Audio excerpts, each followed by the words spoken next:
Sorry about that. I had no idea how that song was going to end. Yeah, I haven't heard that one before. How's everybody doing? It's Thursday, Macro Talk 2. It is April the 24th, and my lights went wonky last night. Half of them went out. Haven't been able to get them back on. So the bad news is the lighting's terrible. The good news is you're not going to be seeing me after about a minute from now because we're going to be playing a game. So today is the first ever Macro Jeopardy. And it was much harder to dream this up than you would think. Much harder. My head is shining. I'm having specular highlights. Anyway, before we begin, Saturday, per Zoom, 10 o'clock in the morning. Your invitation is over on Patreon. Tangent at 12:30. Your invitation is over on my website, www.alanwallsphotography.com/blog. Go to the latest one. I can't remember what I called it. Enlarge. And next week is our first ever macro photography book club. It is. I made that up. It's not actually a traditional book club, but I'm going to talk about books. If you have a book that you have read that has anything to do with macro photography, make that anything to do with photography that you think is a good book that would be valuable for your compatriots to know about.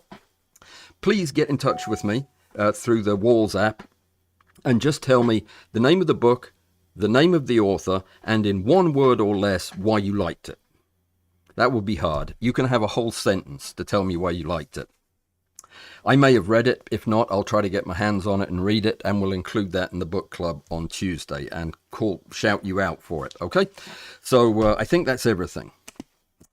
Yes, it is. Okay.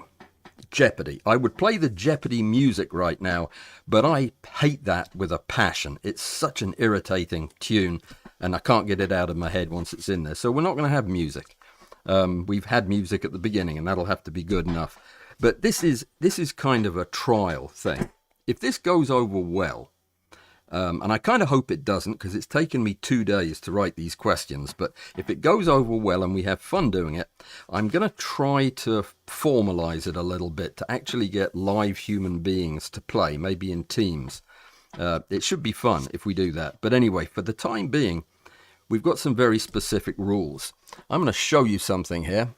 This is the game board. This is what we're going to be playing from. And I've got two different screens with different sync speeds on them, so I'm still seeing myself on the other screen. That's why I was confused. This is what we're going to be looking at here. And I set it up as close to a real Jeopardy board as I could, because I've never actually watched the thing. I've just heard people answer questions with questions, so that's what we're doing. Now, here are the rules. Listen carefully to these, because it's important. Okay, there are no rules, is the first rule. No real rules, but this is the game board, and I am going to pick the topic. There are 6 topics, tricky technical terms, focus, do or DIY, glass masters, polishing Polistes, and surprise. I'm going to pick the question and the dollar amount of the question because you can't do it because you're not here. And what we'll do is I will show the question and read the question, and the first person in chat who gives me the correct answer, or the correct question, I should say, will win that amount of money. Fake money. Understand, it's fake money. It's not real money. And I'm going to keep track, because I've got a scoreboard here. I'm going to keep track of who gets it. Now, there are a couple of subtleties here. If you start writing before I finish reading the question and you get it wrong, you lose everything, or you lose everything on that question, and probably something else horrible would happen. I'm going to ask you not to use the chat for anything but answering questions from the minute we start until the minute we finish, which shouldn't take too long. There's only 30 questions. Okay? So no chatting. Not even good, positive stuff. No chatting till the game's over. That way I can see what's going on in the chat and give the right scores to the right people.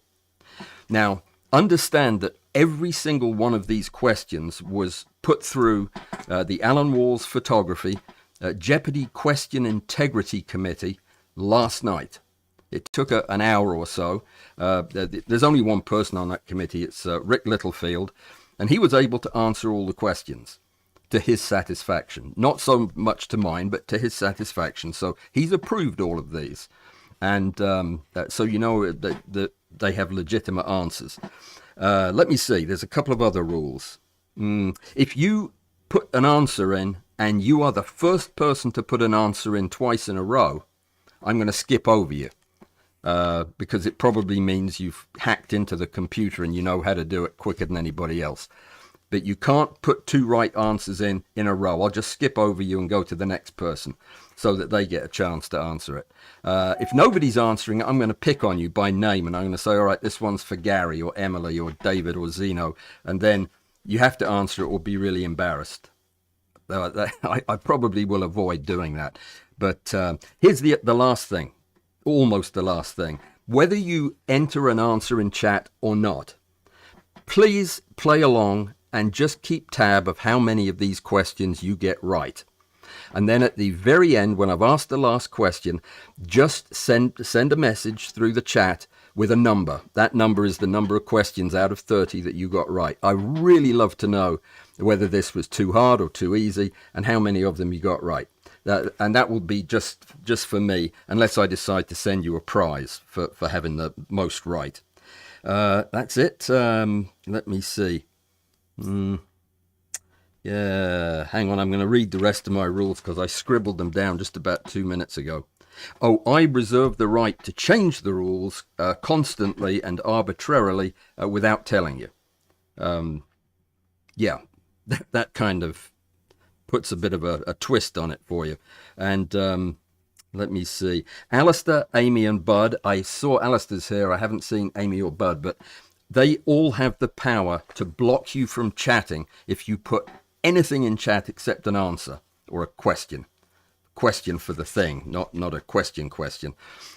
Just for the duration of the game. And they can also assign you a fine of however much money they want. And they can do anything they want to you, anything at all. They can have you flogged, I guess. And lastly and importantly, there are 30 questions. Keep count of them.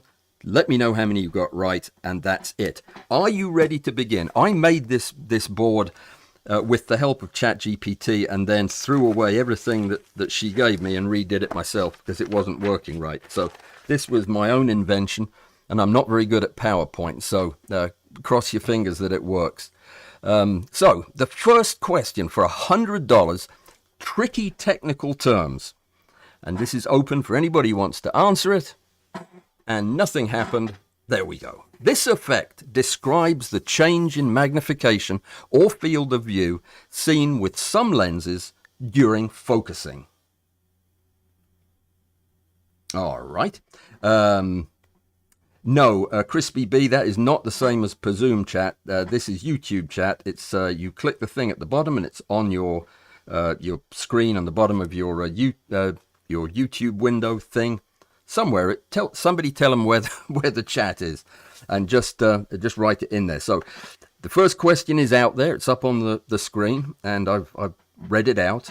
And focus breathing, Crispy B gets $100. Not real, of course. I'll keep telling you that. I've written it down on the scoreboard, and on we go. We're off to the races. What is focus breathing? You've got to get the words right, too. Klaus, you were nipped at the post by Crispy. All right. Tricky technical terms for $200. This strange warping effect typically occurs when a fast-moving subject is photographed, apparently in a single moment of time, but using a camera that actually reads image data from the sensors sequentially, line by line, as the shutter opens. What is the strange warping effect? Pork, says Nick. I'm hoping that's to the last question. Yeah, I will assume that it is. Klaus Gilloy, what is rolling shutter? Well done, Klaus. Klaus, $200. Fake $200. Next up, let's do tricky technical terms for $300. This focus stacking term is used to describe the batch processing of a number of image substacks in order to simplify and accelerate the retouching process. Let's see. Roy has answered. I've managed to get all your names down. Pierre, I've added your name so that I can assign the right number of dollar winnings to you. What is slabbing, said Crispy B, and he is absolutely right for $300. He now leads with 400 fake dollars. What is slabbing? Nick got it right. Roy got it right. Excellent, excellent. And I'm guessing a lot of you also got it right. I've lost my pointer, which is problematic because that's what changes the slide. What is slabbing? Next up, $400. Tricky technical terms. This four-letter acronym is used to describe the characteristic processor architecture consisting of symmetrical pairs of both P-type and N-type field effect transistors responsible for the speed and stability of most modern consumer camera sensors. Oh, dearie me. I'm sorry. I wrote that. I was so tired when I wrote that. And it's not a bad question. Rick thought it was okay. So let's see what you think. Getting lots of slabbing coming in, which is great. And Klaus, what is CMOS? Immediately followed by Zeno, what is CMOS? And Klaus is right. He didn't get the other one, so this one counts, according to my stupid rules. And next up, let me see if I've written anything down here. Yep. What is complementary metal oxide semiconductor, or CMOS? And well done, you guys. Lastly, $500, tricky technical terms. And here we go. This term describes the minute movements of an imaging sensor such that multiple images may be captured and combined to create a final image with more detail than would otherwise be possible.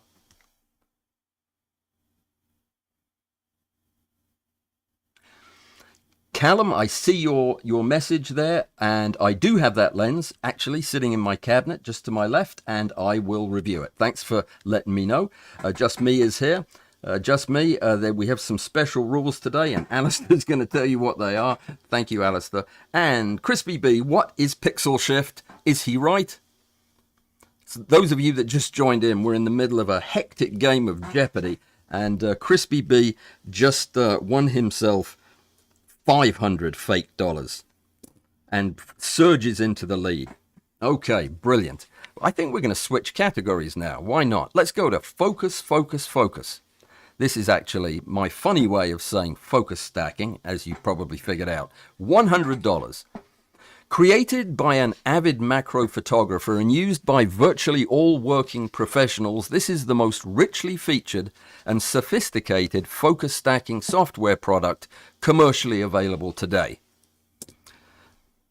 I almost started humming the Jeopardy tune there, but that would have been terrible, so I'm glad I didn't. Let me see. So those of you who have really slow internet connections, it just occurred to me, you're at something of a disadvantage. What is Zirine, says Klaus Galoy, kind of surging back into the lead, or nearly. I mean, I'm not really sure. With just two people playing, I think this is going to get pretty close. What is Zirine Stacker? So let me see. Everybody else answered it right except Nick, who said it was Helicon. Nick, you're just messing with me. I know you are. So Klaus, that was $100 on that category. Next up, $200. Focus, focus, focus. When calculating step length for focus stacking with a microscope objective, the simplest method only requires that you know the value of this fixed unitless parameter of the objective.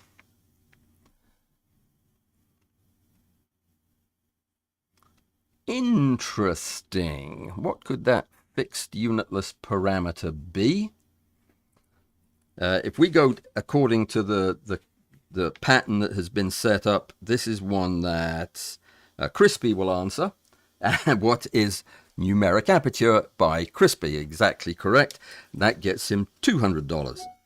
Okay, the scoring part here is going to be pretty boring, I think. I'm I need to come up with a different way of doing that. Next, $300. Focus, focus, focus. This unwelcome finding in a final focus stacked image almost always results from selecting a step length that is too long. Hum the Jeopardy tune in your own heads. I can see that part of the problem here is Demetrius, who's over in Greece, is one question behind. So, yeah, I'm going to just keep track of your scores, guys, because okay. We get from Zeno, what is banding? From Roy Walker, what is artifact? Alistair, what is artifact? Andrew, what is blur? What is softening? Ghosting? Well, I'm going to give this one to Zeno.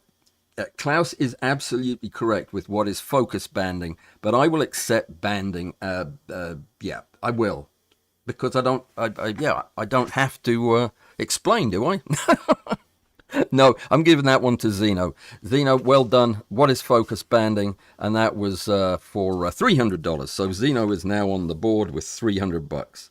Okay, next up, $400. Focus, focus, focus. This physical phenomenon found in almost every natural system is a frustrating problem for most extreme macro photographers, often causing motion blur in focus stacked images. This physical phenomenon. Yes. What could that possibly be? And now as Zeno's joined in, no. Yes. Crispy B, what is vibration? What is vibration is absolutely correct. It is probably the number one maddening feature of nature when it comes to doing this stuff. So Crispy gets, what, 400 for that? Let me see. Oh, gosh, I don't think I've been writing down the scores. Yes, I have. Yes, I have. So what are vibrations? Now, for 500... they get harder as you go down the list. Apparently, that's the way they're supposed to be. Focus, focus, focus. This observed positional displacement of a subject that causes computational problems for stacking software is the primary reason that advancing focus by incremental camera repositioning, or using a rail, is not recommended for subjects larger than a grape, in favor of focusing the lens with the lens's focus mechanism either manually or under the control of a camera or another electronic device. What is the observed positional displacement of which I speak? It's the reason you use the lens ring instead, the focus ring instead of a rail when you're photographing larger objects. And it's terribly, terribly important. And let's see who's going to get this one for 500. But what is parallax, says Larry. And is he right? What is parallax? What is parallax? Spelt correctly by me for a change. Excellent. Well done, Larry. On the board with 500. All right. This is fun. Do or DIY? And for $100. A good understanding of computer-aided drafting, CAD, and 3D modeling are necessary skills for the DIY enthusiast interested in making custom parts using this versatile electromechanical device. I am loving this broad range of answers. This tells me so much about where you guys are. An added benefit. So, what is a 3D printer, says Crispy B, and he is absolutely on the money. What is a 3D printer? Well done. For $200, let me get Crispy's 100 written down. I'm going to need a new page for him. This most useful project that most aspiring macro DIYers tackle early in their experience is often made using PVC tubing and can be endlessly modified to suit the specific needs of the photographer. This most useful project. Everybody got the 3D printer except Nick, who said, what is tangent? And he gets a bonus prize for that. Well done, Nick. Okay, what is a macro cage? What is a macro cage? Well done. Well done, Zeno. That was Zeno, wasn't it? Yes, it was. All right. Excellent. Let me find out where... Well, how much was that one for? We're moving so swiftly. 200 to Zeno. For $300, do or DIY? This substance, often mistakenly referred to as an adhesive, is applied as a liquid but sets hard under exposure to UV light. What could that possibly be, this substance of which we speak? Very, very good questions coming in from everybody. Very exciting. And the right answer is going to be popping up here in just a second. What is Bondic, says Nick. How much was that for? That wasn't $500, was it? That was $300. Well done, Nick. Let me find where you are. There you are. Okay, for $400, do or die. This indispensable workshop tool is required for creating accurate vertical holes in metal, wood, plastic, and other materials. And Paleo Bond would have been right, but glue would not. Resin, I might have gone with. Super glue, definitely not. This is a monomer that polymerizes under UV light to form a solid substance, but it's not an adhesive. What is a drill press, says Klaus. That seems an awfully easy question for $400. You want to give 300 of it back, Klaus? Just kidding. Well done. What is a drill press? These ones must have been in the wrong order. For $500 under do or die, this specialized tool is used to cut internal screw threads, most commonly in metal, by first drilling a slightly undersized hole, leaving sufficient material into which the tool can cut. This specialized tool. Yeah, I was using it this morning on these specialized focus blocks I have 4 of on my desk. What is a tap, says Zeno, and therefore walking away with 500 fake dollars? Well done. What is a tap? And Glassmasters... Hang on, had to write down Zeno's 500, lest I shortchange him. Glassmasters for $100. This lens is specifically designed to create a more or less life-sized image on the sensor. Whatever could that be? Is anybody actually enjoying this, or am I just too irritating? You can't say, because that would break the rules, wouldn't it? So it was me tricking you. I did have a lot of fun with this. What is a macro lens, says Crispy B. And Crispy was not the person to answer the last question, I don't think. So $100 to Crispy. And I am going to have to get a new page for him. For $200 under Glassmasters, which you've already figured out is about lenses. This range of rare and expensive lenses were originally designed for the motion picture industry and used for high-resolution film duplication. Whatever could that be? I know several lucky owners of these wonderful lenses. I don't have one myself. I've never actually shot with one, but they are spectacularly sharp. They're also called process lenses, but that's not the answer I'm looking for. What is that? Printing Nickor, says Nick. Nick said Nickor. He's right. What is a printing, or what are printing Nicors? Well done. So Nick, $200. You're starting to rack it up there. Too bad these aren't real dollars, though. 300 fake dollars, Glassmasters. Used in architectural and product photography, these special lenses are designed to allow for adjustments in focal plane and perspective. These are, again, great answers to this question. I'm very pleased to see them. Klaus, you could argue that a printing Nikkor is a kind of enlarger lens. I suppose it is. It's but fortunately, what is a PC shift lens, says Klaus Galoy. I will accept that. It's that's perspective control shift lens. A tilt shift lens would also have been a good answer, but Klaus, no, I'm going to let you have that one. Even though I wrote tilt shift lens, you know what the committee came up with? The answer was shift tilt lens. So I'm going to give that to you for perspective control shift lens. Klaus, good job, $300. You're starting to get very wealthy, sir, with this fake money. $400, Glassmasters. This type of lens is an essential component in any lens system that also uses infinity-corrected microscope objectives. There you go. That's a fairly specific type of lens.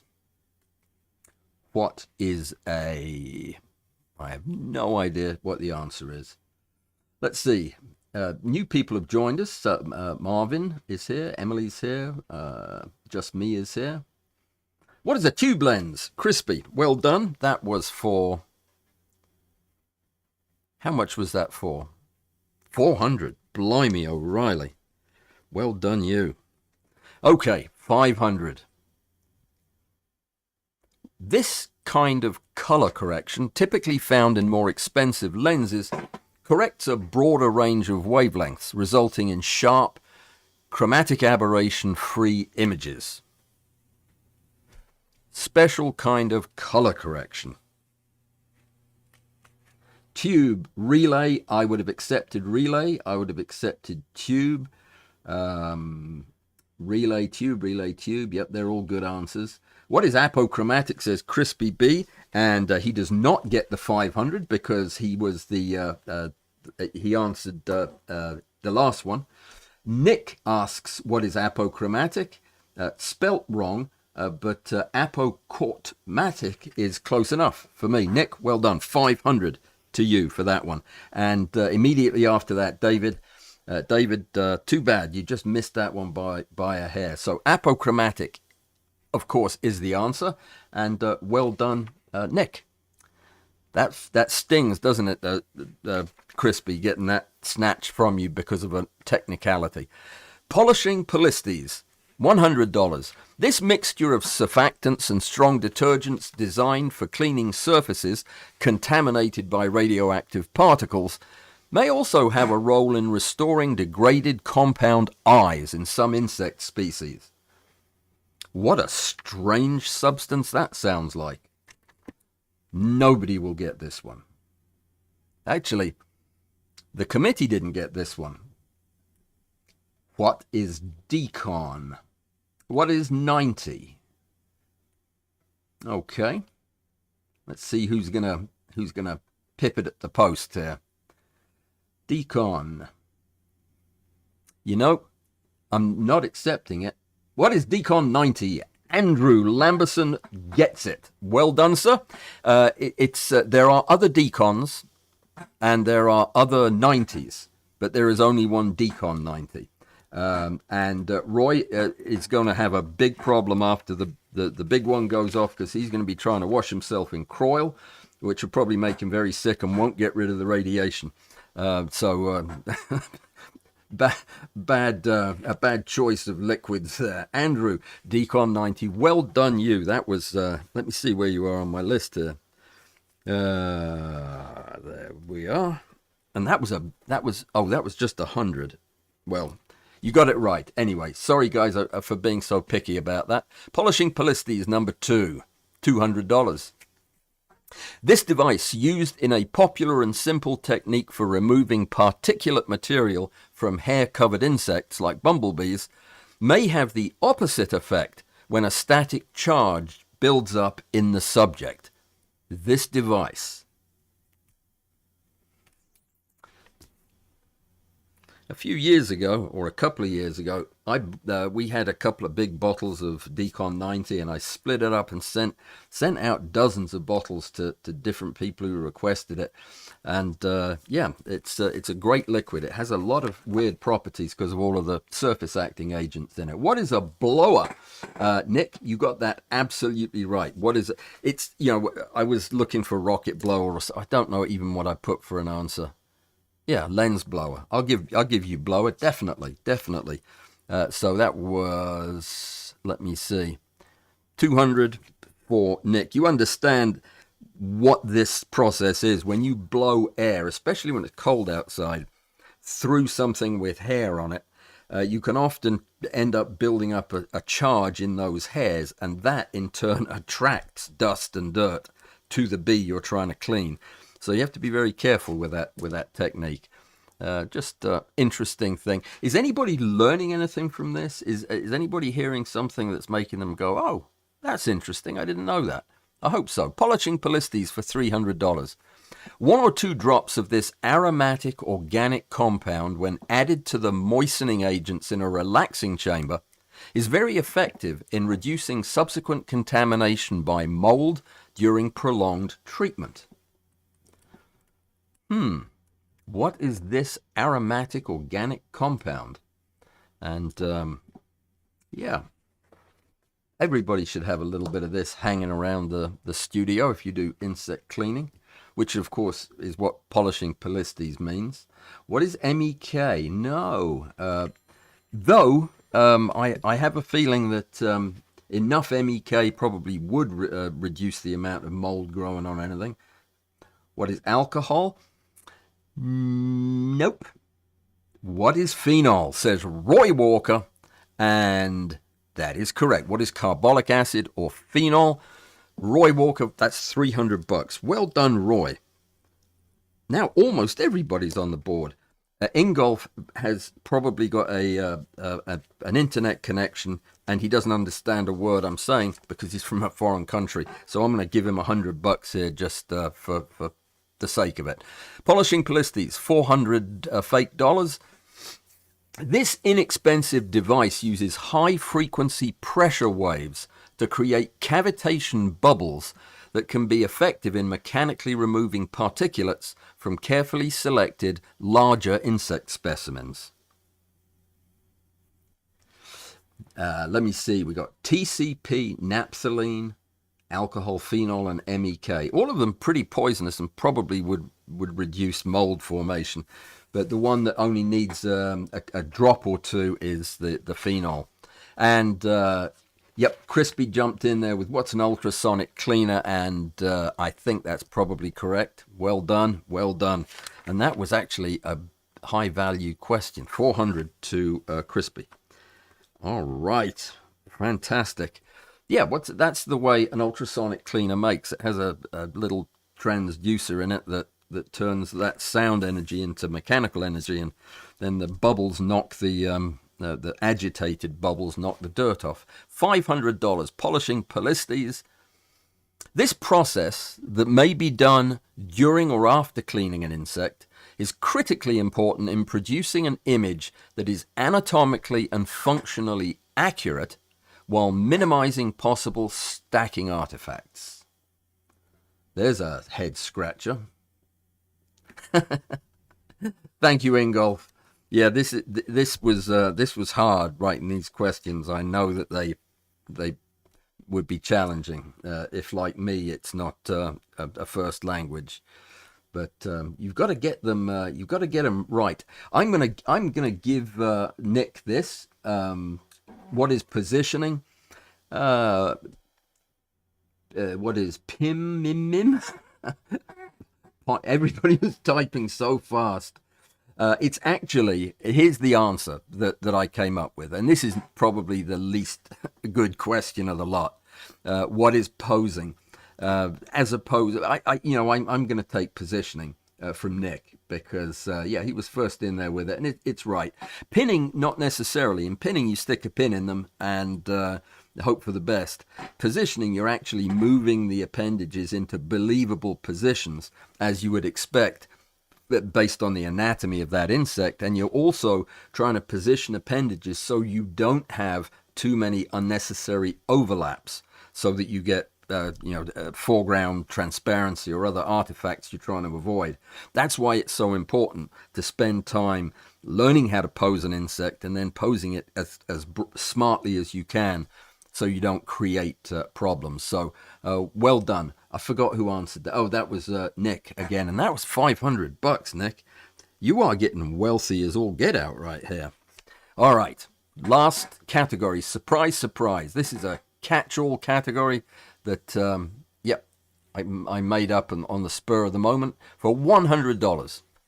This unusual type of lens, used mostly in industrial applications, is equipped with a correction ring that adjusts the relationship between the lens elements such that certain optical aberrations can be minimized or eliminated. My goodness, what is this extra control on a lens? Or what is this type of lens that has this extra control? So what is a float lens? Klaus, you nailed it. Well done. You know, I'm guessing that our friend Joseph is not in the audience tonight, because I had a whole page of special rules for Joseph. But you guys are really knocking this out of the park. What is a float lens, said Klaus, and even though that difficult question was only for $100, he nailed it, so Klaus gets another 100. He's soon to be a fake billionaire here. For $200, surprise, surprise. This frequently cited law describing a natural property of light matters to photographers, as it establishes the relationship between subject distance and light intensity.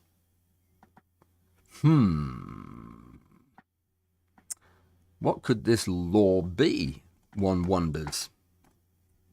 Not the greatest question, come to think of it, but I think, well, Rick got it right off the bat, so, what is diffraction? No. This is something different. What is the inverse square law? And that was Crispy B, instantly followed by Zeno, instantly followed by Alistair. And yeah, but Crispy beat you to the punch, and he did not get the last one right. So he gets, I think, 200 for what is the inverse square law? I think, no, it was 200. Okay, brilliant. Next, for $300, only 3 left to go. Surprise, surprise, for $300, this type of insect coloration, often bold and striking, can occur in insects whose keratinous exoskeleton contains no pigment at all. What could this type of insect coloration be, one wonders? I just had to drink half a bottle of water because my mouth is getting dry from all this yelling. What is iridescence? Iridescence is a general term that could in fact apply to this situation, but that's not what I'm getting at, and I think you'll understand.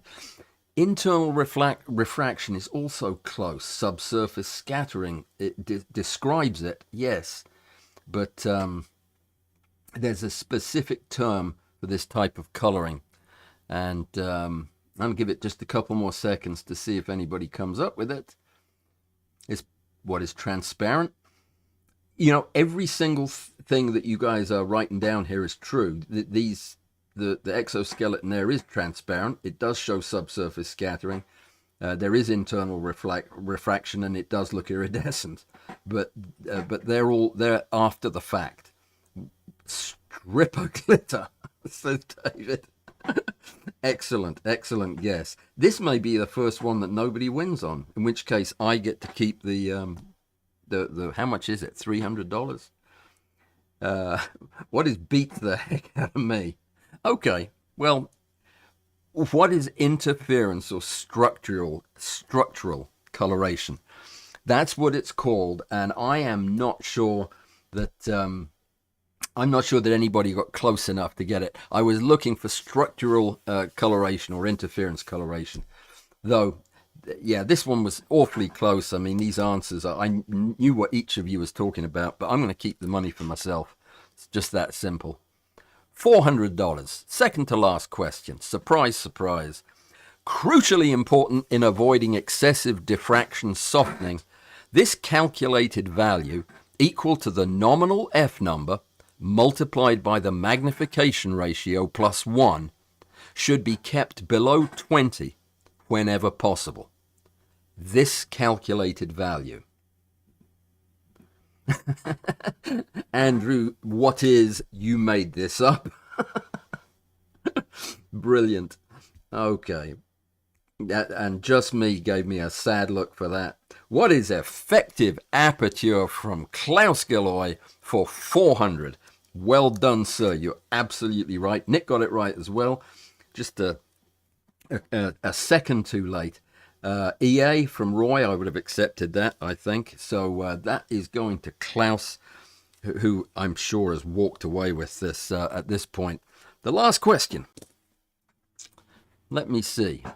This went quicker than I expected. I thought it would take hours. $500. Surprise, surprise. Final question. Double Jeopardy, whatever they call it. Here we go. Macro photography content creators, an endangered YouTube species, relying almost entirely on viewer contributions to avoid abject penury, often turn to this online resource to simplify the donation process for their beloved audience. This online resource. Boy, that's a tough question for $500 right at the end. This will make all the difference in who wins this thing. What is Patreon, says Crispy B? And well done, sir. What is Patreon and how can I join? Go to www.patreon.com/Alan Walls Photography is all you have to do. And Crispy, I'm giving you 500 fake dollars there, which is the opposite of what the Patreon thing does. But there you go. Look, no more questions. It's done. We finished. How about that? So I'm absolutely exhausted. I'm going to have to add up these scores. But please now put in your number that you got right. If you were keeping track of it. Honestly, it's an honor system, obviously. So let me know how many you got right, because I'd love to know. Chat is now open for general commenting, says Alistair. Well done, sir. I appreciate your help on this. Alistair knew nothing about this coming up until he saw me talking about it. So well done, Alistair. Great job. 31. Okay, Graham got 31 right and wants me to transfer the money to his bank. Very good. Gary got 1. Emily, 2,000. Okay, this is not going to work. No, if I was counting for you, Zeno, because you got, Crispy, because you got them all right. This is for anybody who didn't want to join in the fray but was keeping track of the questions. I just wanted to see if they were any good. But yet not that competitive. I understand, Klaus. I really just wanted to know, to get a feel for whether or not these questions were too hard or too easy. I watched a few clips from the program on YouTube to kind of get a feel for it. And one thing I noticed that they do a lot is they ask a fairly basic question, but they ask it in a way that makes it sound like it's more difficult than it actually is. They'll give you more information than you need. I mean, it'll be... It could be, what's the name of the airship that exploded over New York or New Jersey or wherever it was all those years ago. And then they give you all kinds of information about where it had come from and who was captaining it, everything, as if that made a difference. So I was trying to do some of that. Oh, Callum, no worry. You weren't here when we started. So I was just, I'm glad you made the suggestion. And I do have that lens. It's you can't see it, but it's right there, sitting on my shelf. It's not very good. I'll tell you that much. But we'll do a formal review of it for sure. I've got some other lenses I want to test here and talk about. So we'll do that maybe in the next week or two. And Nick requests a reference on the second to last question. There's no way for me to get back to the questions. That's disturbing. Oh, yeah, just by escaping. Let me see. The second to last question was... the formula one. The important words here are... well, I took those important words out to shorten it.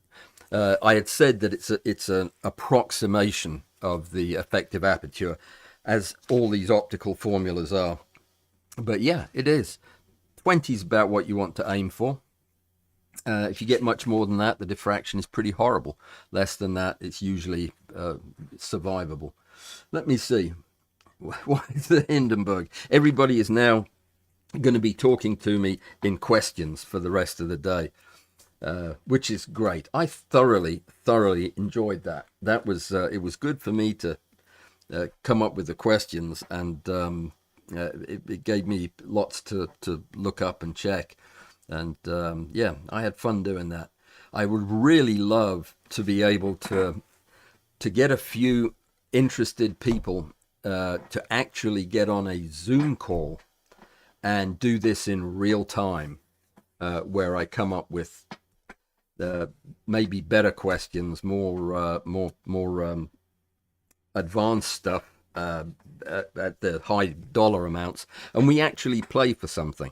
I mean, that would be a lot of fun. Maybe it's something I can do on Patreon. I hadn't thought about that, but yeah. And let me see. Just received an L nickel 52.8, says Callum. Was that the N or the regular? Oh, you bought it for £18. Then it's almost certainly the old one, I would guess. It's still a fantastic lens. I love it. Oh, Alistair's saying that the question regarding interference. Yeah. Yes, I absolutely have a video that talks about it. It's the video where I talk about the clown weevils, my favorite interference coloration. They're covered in a clown weevil is a small weevil from North America mostly that lives in swamps. And when you see them out in nature, especially if there's any moisture in the air, they look like little brown weevils. And if they get wet, they become dull black and just unremarkable weevils. When they dry, there is a pattern on their back. It's a big wide cross that is the most brightly colored iridescent assembly of little tiny scales you've ever seen. It's absolutely gorgeous. And they have to be dry because the actual scales have no color in them at all. They're full of little crystals, but they're colorless. As soon as they dry, they start bouncing the light around, and they look like little diamonds. I'll try to dig out a few of my clown weevil photographs and show you next week. But yeah, I did a whole video on it, and I described interference coloration and where it comes from, and why it does what it does. But yeah, it's good. So the new one, you got the new lens, the f2.8N, which I don't have on my desk. It was here yesterday. Great lens. It's one of my absolute favorite macro lenses out there. It's tremendous, and getting that price, 18 quid, is unbelievable. I paid $40 for my first one, $50 for my second, and now they're hard to find under 100. Sold by a second-hand shop, and they didn't know what they had. Absolutely, I guarantee they didn't. So brilliant price. Refresh your screen. We're at 19. Oh, that's not me. That's the lights thing. Great. Well, we had quite a few people pop in today. That was nice, and we've got 10 minutes. So I tell you what, let's use this time to figure out what you'd like to do in the coming weeks. You know, I do this for you, not for me. So you know, what you want to do, what you want to see, what you want to talk about is important to me. So let's use this couple of minutes here. Was this kind of thing fun? Is this something you'd like to do again? Or how about the current format? Does that work for you? Which is usually a little bit of chit chat, some announcements, then a piece of content, followed by either nothing if I run out of time, or some more chit chat. If that works for you, then there you go. We'll keep doing it. But another thing that occurred to me yesterday was the times have been kind of fixed now for a couple of years, that we do this at 8 o'clock on Tuesdays and 2 o'clock in the afternoon on Thursdays, Central Time. I always like to check at least once a year to see if there's strong feelings about moving it, adding one, removing one of them. What are your thoughts? Yeah, if you have anything that you want to bring up, now's a good time to do it. Complaints included. Let me see. Crispy's just full of adrenaline because he just got a good deal on a micro Nikkor 200. Oh boy, that is absolutely fantastic. What a great lens. You've got the latest, the last one before they stopped making them. That's the ED. Very nice. It's absolutely the sharpest lens in that focal length that Nikon ever put out, I think, for macro photography anyway. Just gorgeous, absolutely gorgeous lens. Let me see.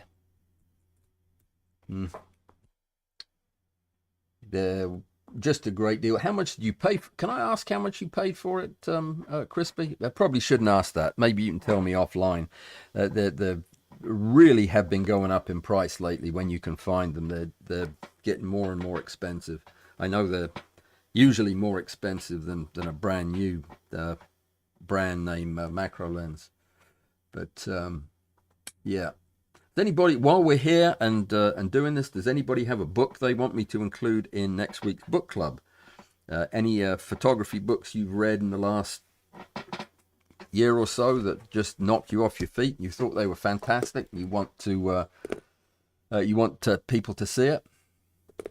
You know, am I allowed to put links in the chat? I don't know if I am or not. I'm going to try to put one in there, because I want to share with you something that was shared with me yesterday and was absolutely one of the most amazing things that I have seen in a long time. I'm going to see if this will work. I'm just going to paste it into chat. If it does show up there, I strongly urge you. Let's see. It looks like it just disappeared. No, it's there. Click on that link, guys, if you want to see what amazing stuff is being done with AI in the world of video, because this piece of video that I put in there was entirely computer generated by word prompts, and I was quite stunned. I mean, I've watched it now multiple times and I can't really get enough of it because it is so photo real yet so bizarre. It's truly exciting because I don't live in this world here where I'm exposed to this all the time. I did not realize it had got that good. So yeah, check that thing out. It's good. Let me see. If I ask oh, it does show up when I put it in there. Good. Okay, excellent. 650 euros plus shipping and return option. They're not as popular in Europe. Must be. Oh, this is the non autofocus. Oh no, this is the autofocus one, right? It's still fantastic. I mean, yeah, I don't know why it's not more popular over there. It's certainly very popular in my studio. Book, Beyond Extreme Macro. Cremona's book. Yep, that's going to be on my list anyway. I've got that over there on the shelf. I would be interested, David, to know why you like that. Link word for me, says Gary. Don't know what that means. Would it be practical visual demos of diffraction, chromatic aberration, focus banding? Yes. What a good idea. What a very good idea. I mean, all you've got to do is look through my photographs from last week and you'll find examples of all of these. But yeah, practical examples or demonstrations of banding, aberrations. Yep. You understand that aberrations are built into the design of the lens, basically, and they occur as you get to the widest part of the when your aperture gets fully open. That's what I was trying to say. When you're maximally dilated, that's when aberrations are most likely to resurface, even in a lens that's aberration free to that point. Diffraction, of course, is going to occur as your aperture gets smaller and smaller because of the interaction of the light with the edge of the aperture. But yeah, we will definitely do that. I think that's a good idea. Mike Olson, A History of Photography in 50 Cameras by Pritchard. I have not got that book, but I know about it. In 50 Cameras. Pritchard was the name of my doctor when I was a little boy. Why would anybody care about that? There you go. He was a great guy. I liked him when he wasn't doing painful things. All right, you got it. And yes, I think that practical demo idea is a brilliant one, and I will work on that. And I'll also work on the lens review for the 20 millimeter. What is it? The F 2.0, I think it is. Yeah. Not a great lens, but I'll show you why.